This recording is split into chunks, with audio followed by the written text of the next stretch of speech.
21واں پارہ سورۃ السجدہ آیت نمبر 22۔ اعوذ باللہ من الشیطان الرجیم،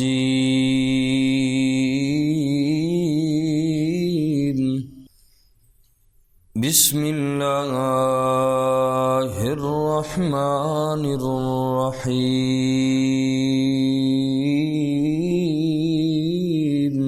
ومن اظلم، اور کون بڑا ظالم ہوگا، ممن ذکر بآیات ربی، اس آدمی سے جس کو یاد دہانی کرائی جائے اس کے رب کی آیتوں کی، ثم اعرض عنہا، پھر وہ اعراض کرے ان آیات سے، انا من المجرمین، بے شک ہم مجرموں سے منتقمون، انتقام لینے والے ہیں۔ آج کی اس آیت مبارکہ میں فرمایا کہ اس انسان سے بڑا ظالم کون ہو سکتا ہے، استفہام انکاری ہے، یعنی اس انسان سے بڑا ظالم کوئی بھی نہیں ہے کہ جس آدمی کو قرآن کریم کی آیات کے ذریعے یاد دہانی کرائی جائے، نصیحت کی جائے، وہ آیات کی طرف توجہ ہی نہ کرے، ان سے اعراض کرے، منہ پھیر لے، ایسے بندے کے بارے میں فرمایا اس سے بڑا ظالم اور کوئی نہیں ہے، اور فرمایا کہ ایسے لوگ مجرم ہیں اور مجرموں سے میں اللہ انتقام لینے والا ہوں۔ بعض گناہوں کی سزا اللہ تبارک و تعالی دنیا ہی میں دے دیتے ہیں، آخرت میں تو ہے ہی ہے، لیکن بعض گناہ ایسے بھی ہوتے ہیں کہ جن کی سزا اللہ دنیا میں بھی دیتے ہیں۔ حضرت معاذ بن جبل رضی اللہ تعالی عنہ کی روایت ہے، وہ فرماتے ہیں کہ رسول اللہ صلی اللہ علیہ وسلم نے ارشاد فرمایا، 3 جرائم کی سزا اللہ دنیا میں بھی دیتے ہیں۔ ایک وہ بندہ جو حق کی مخالفت کرنے والا ہو، حق بات کی، دین اور شریعت اور اسلام کی بات کی مخالفت کرنے والے کو اللہ دنیا میں بھی سزا دیتے ہیں، اور دوسرا وہ بندہ جو والدین کا نافرمان ہے، اس بندے کو بھی اللہ موت نہیں دیتے جب تک کہ اس گناہ کی سزا دنیا میں بھی نہ چکھ لے، اور تیسرا وہ بندہ ہے جو آدمی ظلم کرے یا ظالم کی مدد کرنے والا ہے، یہ 3 لوگ وہ بدبخت ہیں کہ یہ اپنے ان جرموں کی سزا آخرت میں تو ملے گی، دنیا میں بھی رب ان کو سزا۔ تو اس آیت مبارکہ میں فرمایا، اللہ فرماتے ہیں میں اللہ مجرموں سے انتقام لوں گا، کتنا گھومیں گے پھریں گے، عیاشی کریں گے، ایک دن اللہ کی پکڑ میں آئیں گے۔ فرمایا وَمَنْ أَظْلَمُ مِمَّنْ ذُكِّرَ بِآيَاتِ رَبِّهِ، اور کون بڑا ظالم ہے اس آدمی سے، ذُكِّرَ بِآيَاتِ رَبِّهِ، کہ اس کو یاد دہانی کرائی جائے اس کے رب کی آیتوں کی، ثُمَّ أَعْرَضَ عَنْهَا، پھر وہ اعراض کرے ان آیتوں سے، انا من المجرمین منتقمون، بے شک ہم مجرموں سے انتقام لینے والے ہیں۔ وَلَقَدْ آتَيْنَا مُوسَى الْكِتَابَ، اور البتہ تحقیق ہم نے دی موسیٰ علیہ السلام کو کتاب، فَلَا تَكُنْ فِي مِرْيَةٍ، پس آپ شک میں نہ ہوں، مِن لِقَائِهِ، اس کی ملاقات سے۔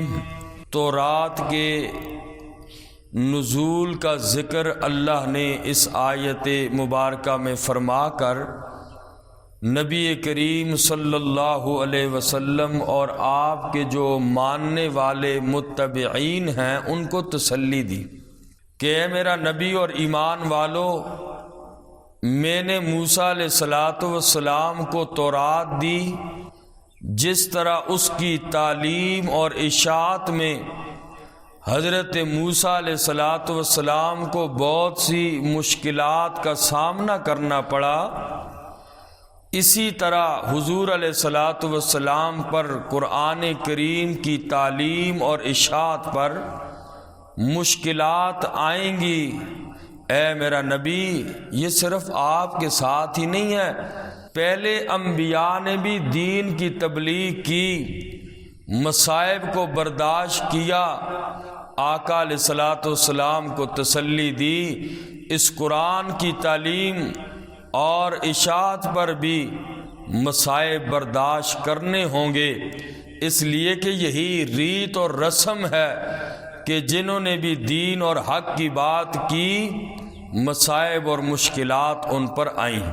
تو اس لیے فرمایا کہ ہم نے موسیٰ علیہ السلام کو جو کتاب دی، پس آپ نہ ہوں شک میں اس کی ملاقات سے۔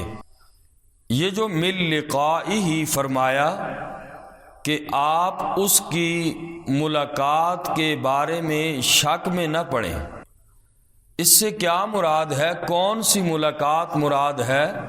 تو بعض مفسرین نے یہ فرمایا کہ مِن لِقَائِهِ کی جو ضمیر ہے یہ کتاب کی طرف راجع ہے، کتاب کی طرف لوٹ رہی ہے۔ معنی اس کا یہ ہوگا، مطلب اس کا یہ ہوگا کہ آپ صلی اللہ علیہ وسلم کو کتاب ملے گی، اور کتاب کے ملنے سے متعلق اے میرا نبی آپ شک میں نہ پڑیں، جس طرح میں اللہ نے موسیٰ پیغمبر کو کتاب دی، اسی طرح میں آپ کو بھی کتاب دوں گا، تو کتاب ملنے میں آپ شک نہ کریں۔ اور بعض مفسرین نے فرمایا کہ مِن لِقَائِهِ کی جو ضمیر ہے یہ حضرت موسیٰ علیہ السلام کی طرف لوٹ رہی ہے۔ مراد اس سے یہ ہے کہ آپ صلی اللہ علیہ وسلم آپ موسیٰ علیہ السلام سے اپنی ملاقات کے متعلق کسی شک میں نہ پڑیں، آپ کی میں اللہ موسیٰ علیہ السلام سے ملاقات کراؤں گا۔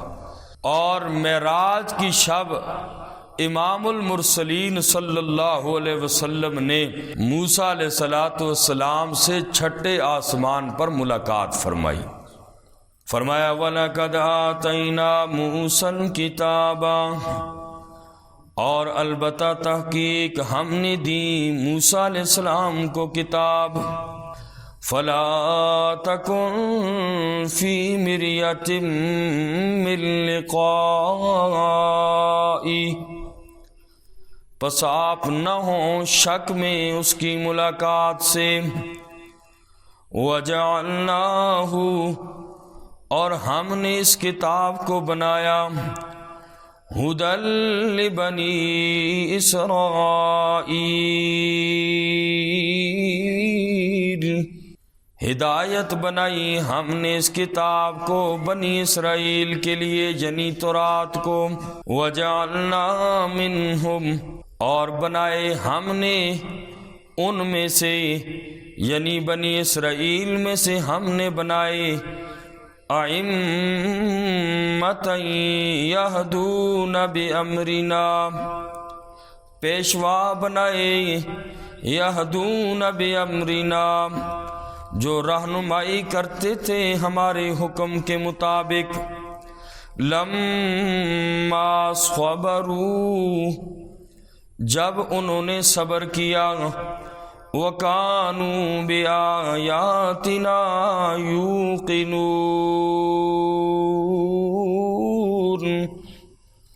اور تھے وہ ہماری آیتوں پر یقین کرتے۔ اللہ فرماتے ہم نے بنی اسرائیل کو کتاب دی تورات، اور ہم نے بنی اسرائیل میں سے بھی ائمہ اور پیشوا لوگ بنائے۔ وہ کیا کرتے تھے؟ جو میں اللہ نے حکم دیا لوگوں کو ان احکام کی رہنمائی کرتے تھے۔ میں اللہ کریم نے ان لوگوں کو زمانے کا امام اور پیشوا بنایا۔ لما صبروا، جب ان لوگوں نے تکلیفوں پر صبر کیا، حق بات بیان کی، اللہ کے احکامات کو بیان کیا، لوگوں نے ان کو تکالیف دی، ان لوگوں نے تکالیف پر صبر کیا، میں اللہ نے ان لوگوں کو زمانے کا امام بنا دیا۔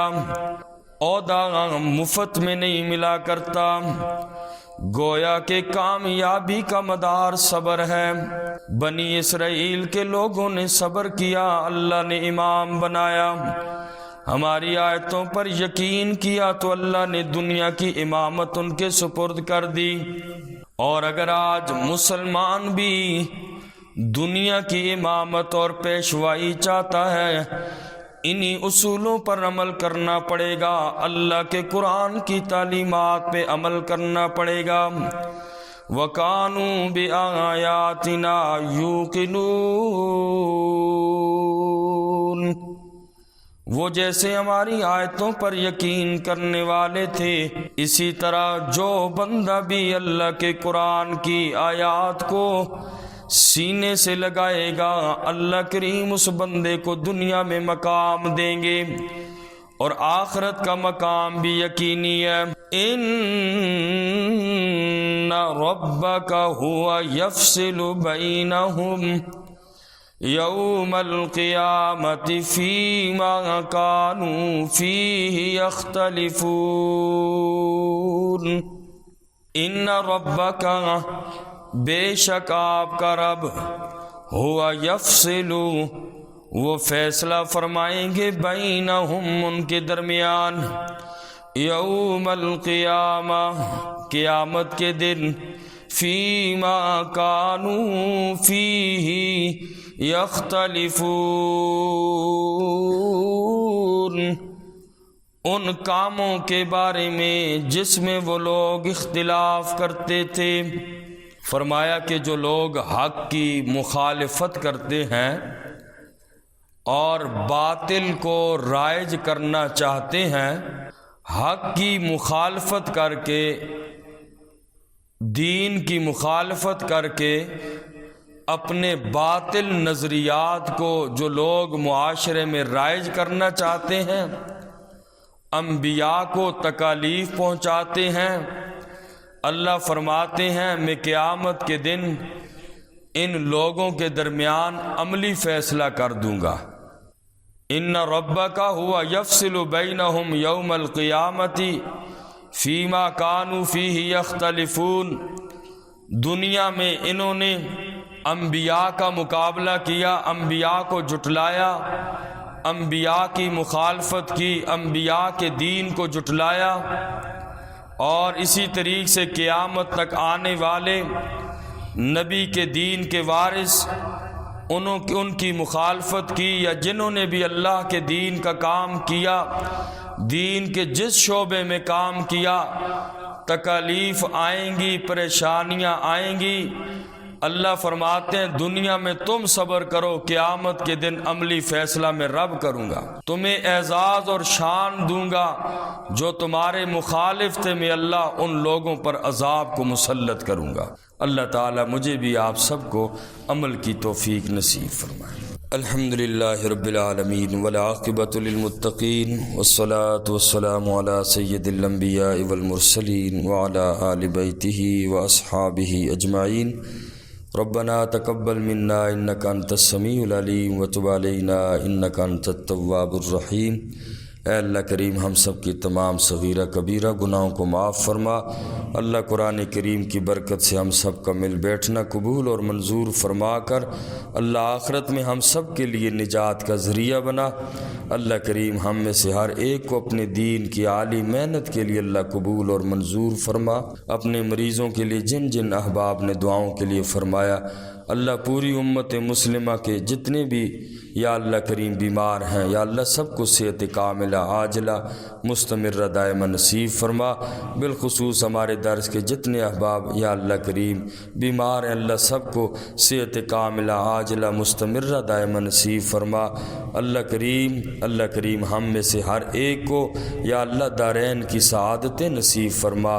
یا اللہ نیکیوں والی یا اللہ کریم سعادت والی ایمان والی زندگی نصیب فرما۔ وصلی اللہ تعالی علی خیر خلقہ محمد وآلہ وصحبہ۔